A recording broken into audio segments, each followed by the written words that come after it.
আসসালামু আলাইকুম। আমি আজকে গরুর বট রান্না করব। প্রথম দিয়ে দেব তেজপাতা,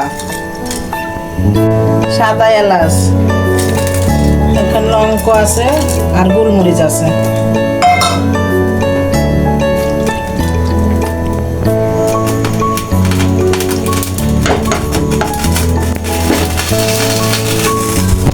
আমি পেঁয়াজ দিয়ে দিলাম।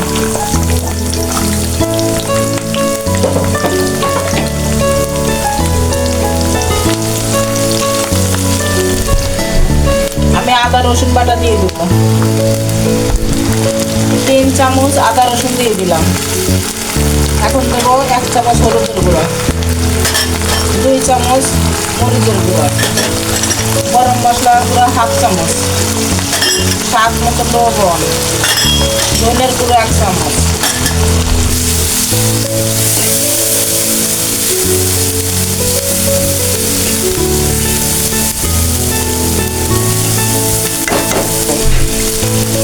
মশলা ভালো করে না কষাতে হবে।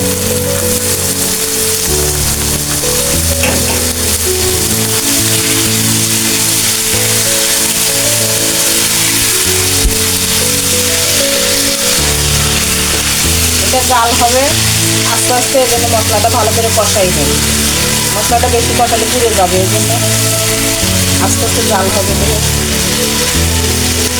এখন কিছুক্ষণের জন্য আমি ভেজে দেবো। আমি এখন দেখব বটটা সেদ্ধ হয়েছে নাকি। এখন সেদ্ধ হয়েছে, আমি এখন আলু দিয়ে দেবো। দেশি আলু, ছোট ছোট আলুগুলো ছিল, সেগুলো আমি হালকাভাবে ছিলিয়ে এনেছি। এখন আমি আলুগুলো দিয়ে দেবো।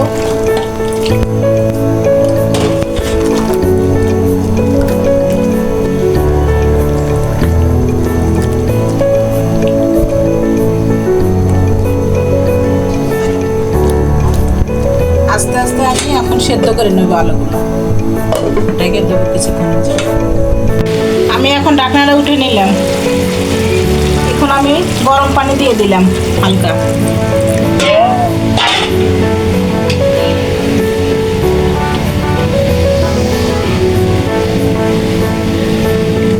আমার এই পানিতেই এখন আলু সেদ্ধ হয়ে যাবে,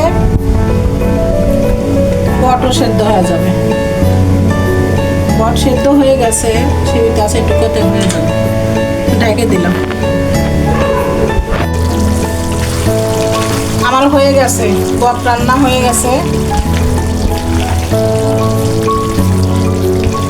এই দেখেন কত সুন্দর হয়েছে আমার বট রান্না।